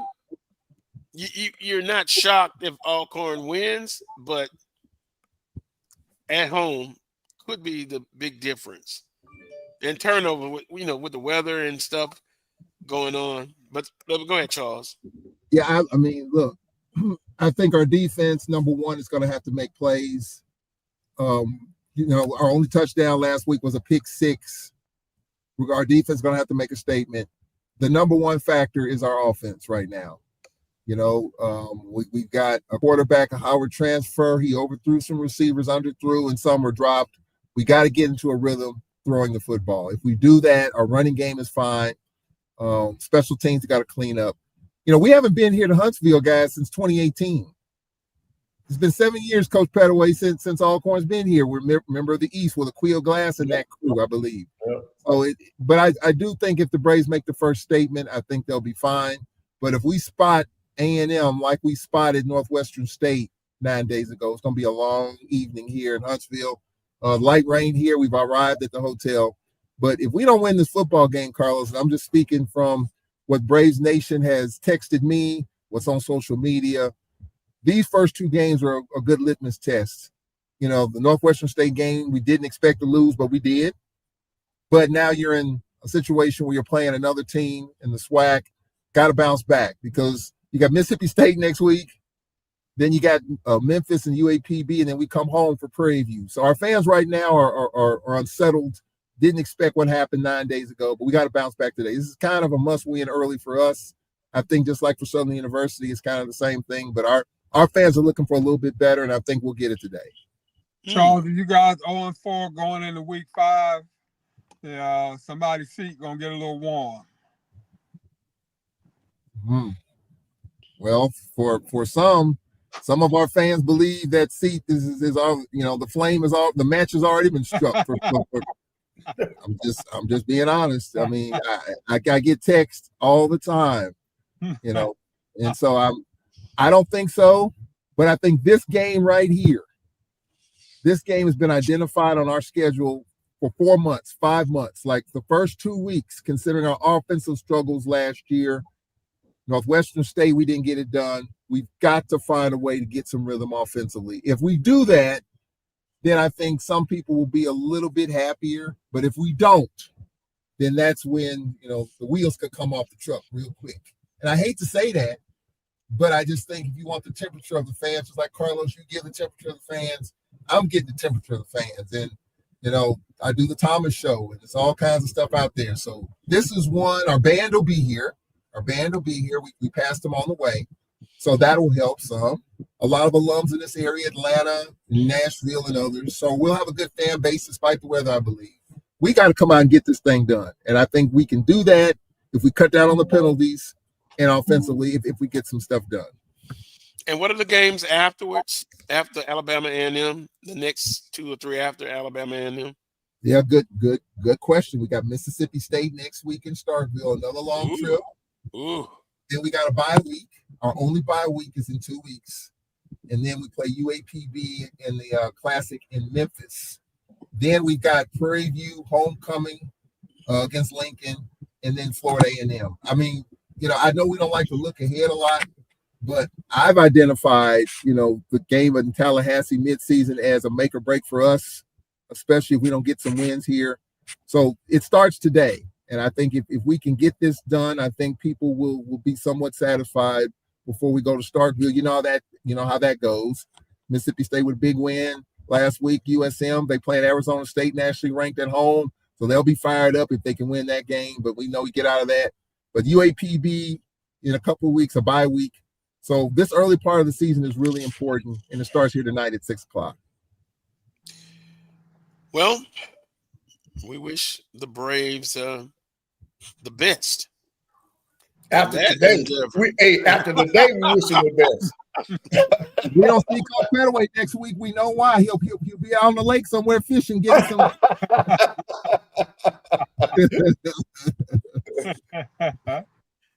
Well, we wish everybody a good football game. We'll put it at that. Now, boy, my eyes are deceiving me here. So help me out, Perfect. Prairie View's up next. PV. Yeah, Texas A&M Rio. Yeah. My allergies. We're going with Rio. Prairie View is hosting them at home. That's a tough one now, but I'm gonna have to take the visitor team on this one, Wheeler. Whoa. Now, Carlos, let me make sure I'm right. Rio got it like that, Carlos? Rio bringing it like that? No, this is what I'm saying. I didn't do my research. This FCS? I believe so. Yeah, I think they moved up. But in the chat room, they're watching. They'll correct us if we're wrong on that one. You know, I'm gonna take Prairie View A&M because they're at home, but this is a non-conference matchup that, you know, I've been harping on that you got to start winning these games. And I will say this, as I've said before, give Prairie View credit. They play a lot of the non-conference FCS teams. You know, they've played them, and so they're at home. They're coming off a win. I like Prairie View in this one. I don't know much about this Rio squad, so I'm going to give Prairie View benefit of the doubt, small benefit of the doubt. So I'll go with Prairie View by field goal. Well, Dr. Cavill says they just started an FCS program.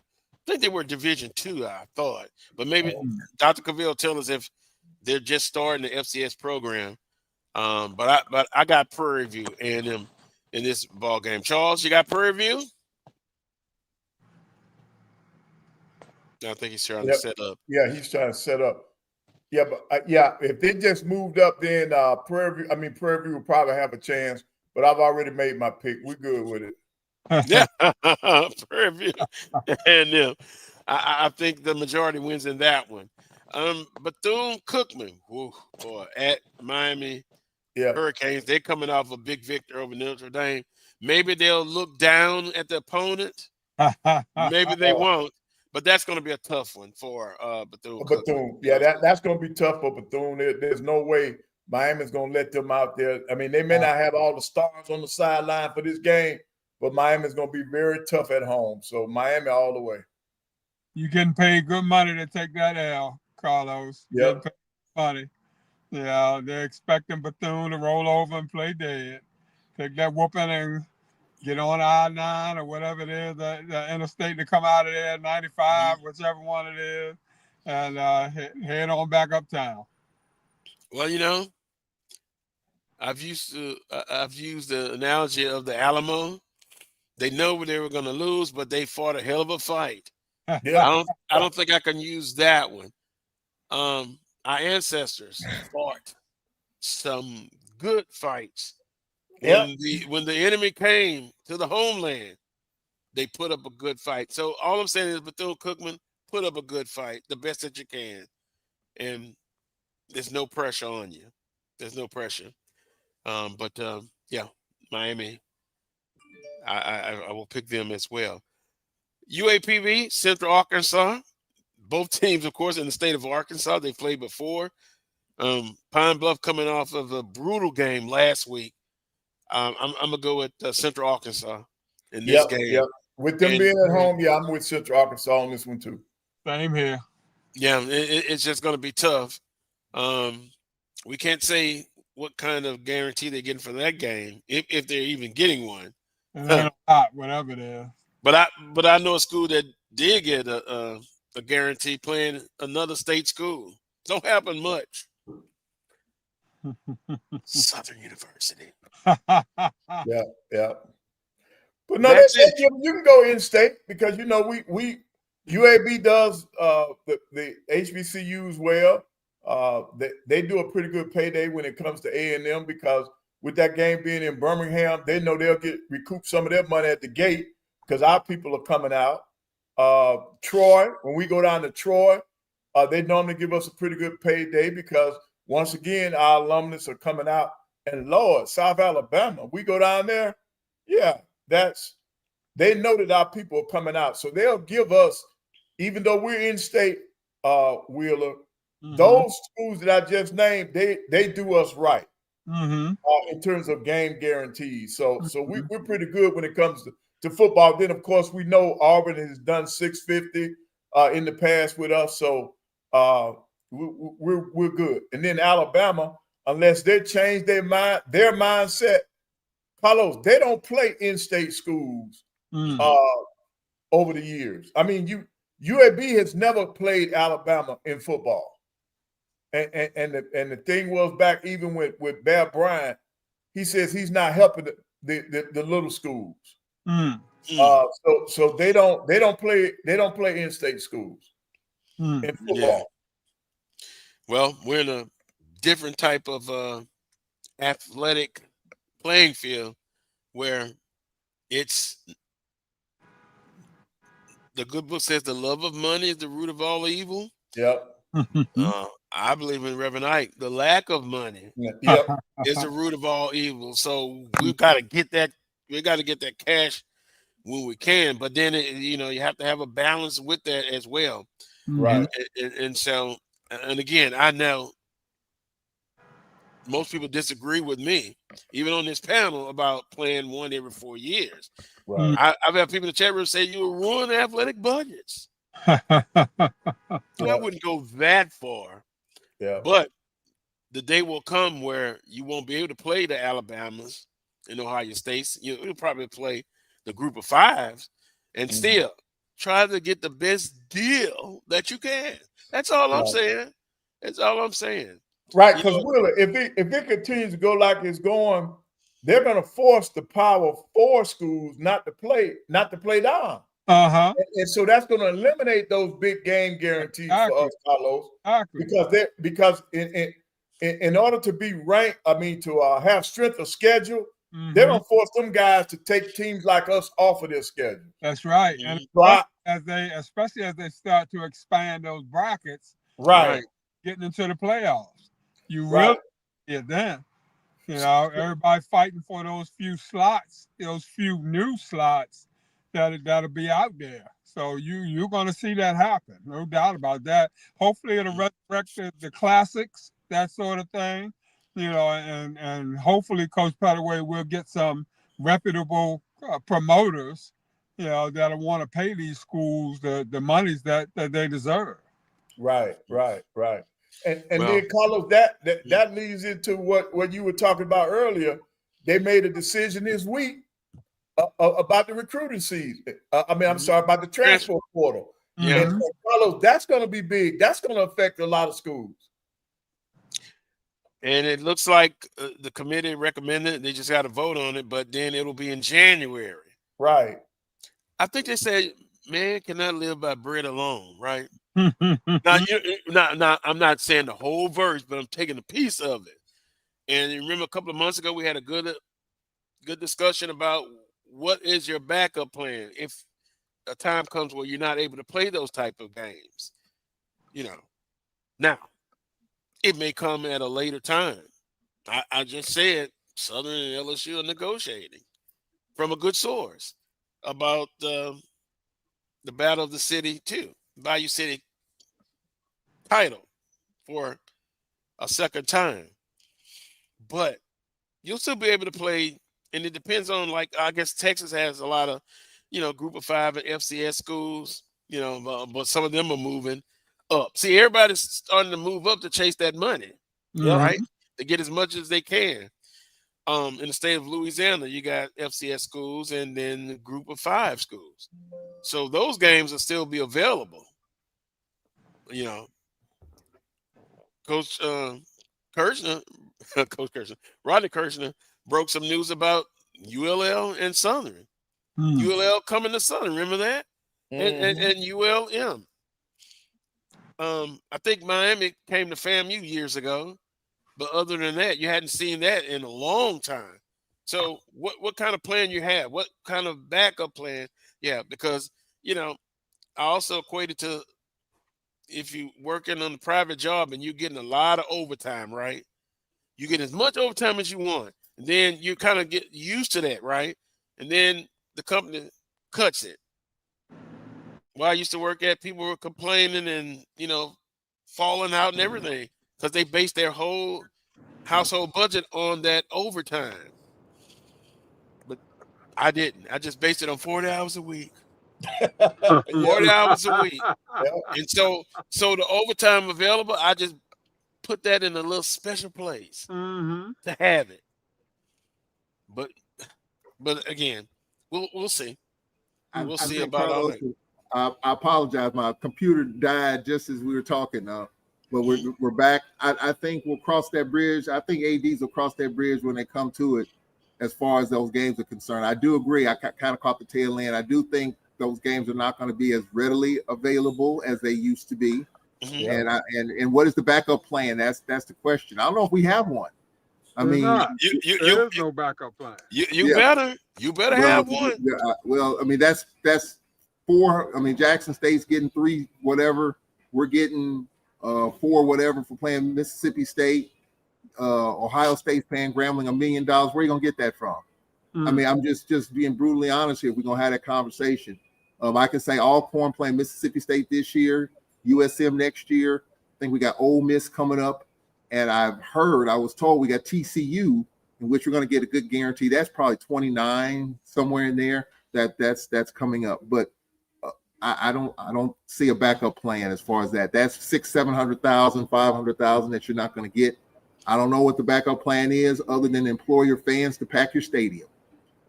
Well, that's a must, but that's a tell and tale if you don't have one. You got 6 or 7 year window, 8, let's say 10, and shift the weight to basketball. Well, we'll put that down. You got a 10-year window. You mean to tell me you're going to wait till year 9 or when it's over, then say, we got to do something? Oh, no, I think they know. No. I think they know it's on the horizon, Carlos. There's just not a lot of options out there. Well, they don't have to share it with me. It is what it is on that one. Yeah, but they don't have to share it with they share it with their alumni, what they're doing now. As far as when that time comes. But I mean, there'll still be the group of 5s. Like Alabama State could play who, Coach Pettaway? UAB. They could play Troy. UAB, yeah. South Alabama, yeah. And I think Jacksonville State, yeah. Mm-hmm. I think, Carlos, those relationships right there, the UAB, Alabama States of the world. You talked about Southern University, LSU, the ULLs, those type of relationships within the state. Right. I think will be helpful. Alcorn, Ole Miss, Alcorn, Mississippi State, Alcorn, USM. Those relationships, keeping it within the state. I think those things will help. Georgia and whatever. I mean, I'm just saying, Texas Southern Prairie View playing within the state of Texas. I think those things. Prairie View played Texas A&M a few years ago in football. Those relationships within the state will help. But in terms of getting big guarantee games at Grambling, Ohio State, that's a fantasy. Right. And for those who might not know, Grambling was the second option. Ohio State was supposed to play Connecticut and pay them $1.9 million. Connecticut backed out. And so they called Grambling and they took the $1 million. That wouldn't have happened under normal circumstances. That matchup wouldn't have happened. So I think those lower level schools, Carlos, if I feel like you got an opportunity to beat me, I ain't playing you. Right. I'm not gonna pay you. And then there's a big chance you may beat me on top of that. And we're recruiting the same players in the state, that sort of thing. Yeah.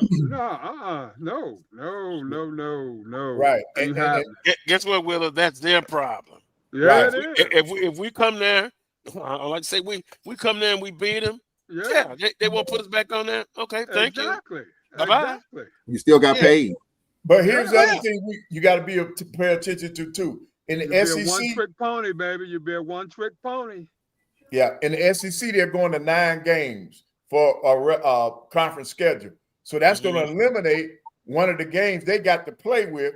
And then if they come back and start talking about strength of schedule, you're going to count out all of the FCS schools. They're talking of them putting in, you cannot play an FCS school. Mm-hmm. And if that happens, they'll go to big paydays now. Yep. Big ones. Yep.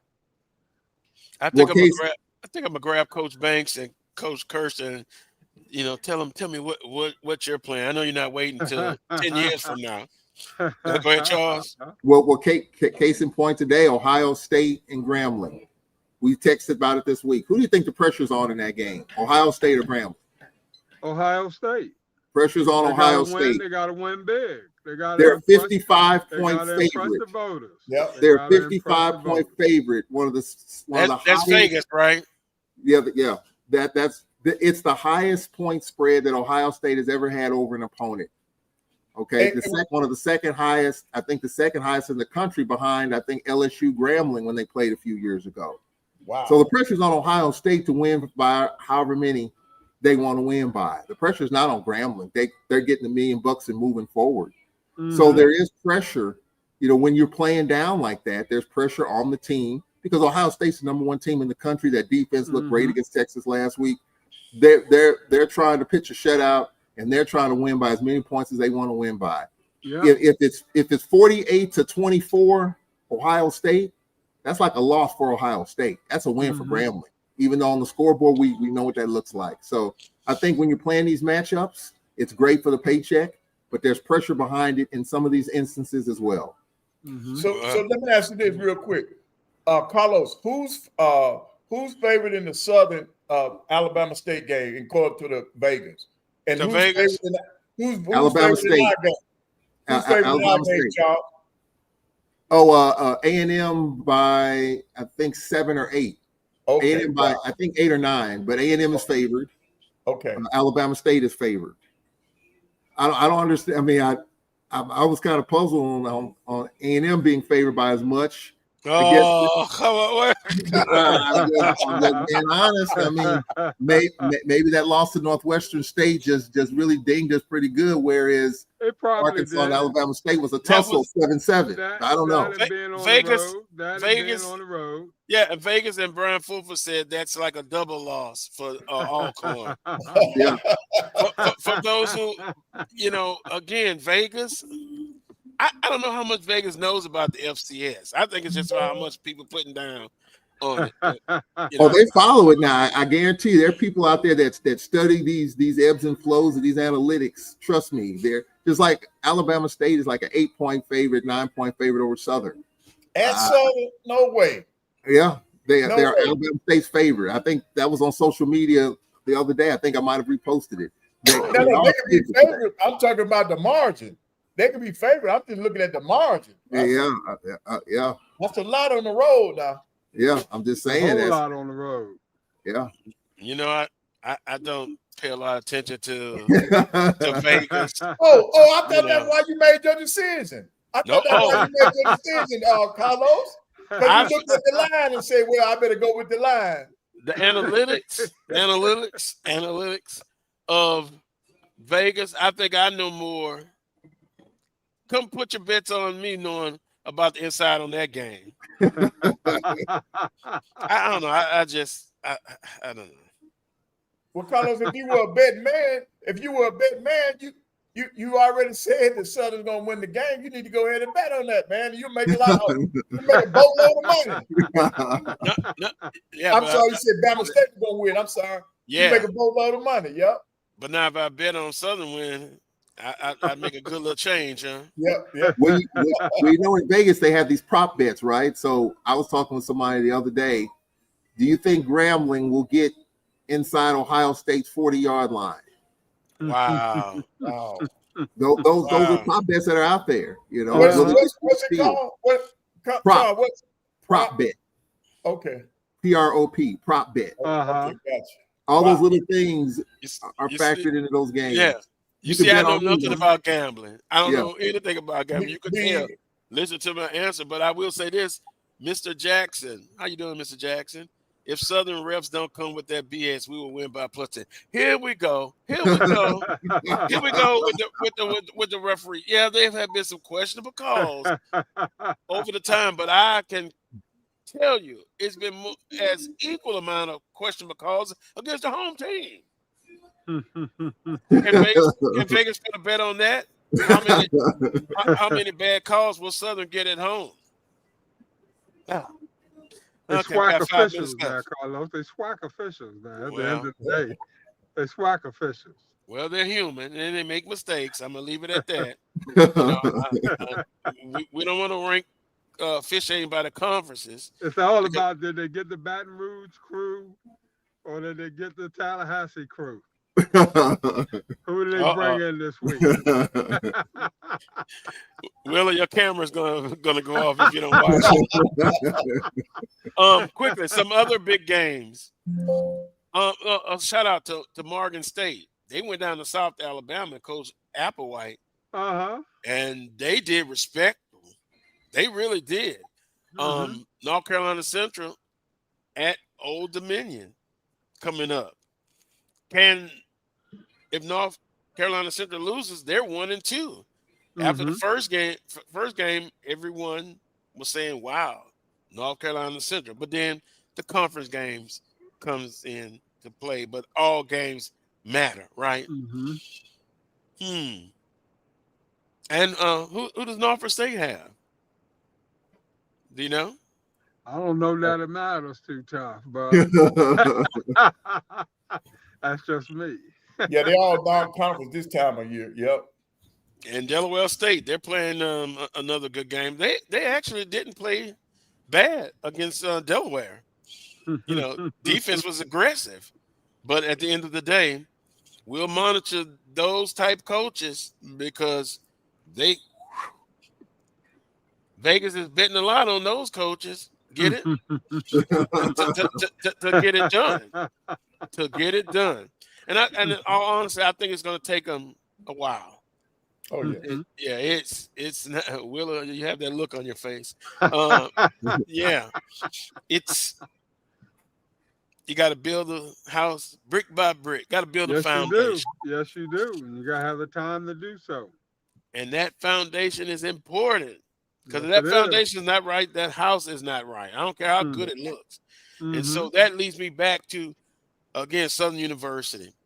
I hope they come out and play the best game of the year.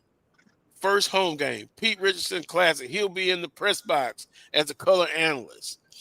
Lay it on the line and tackling everything. Be on point. And at the end of the day, if you lose, you've given your all. I can live with that.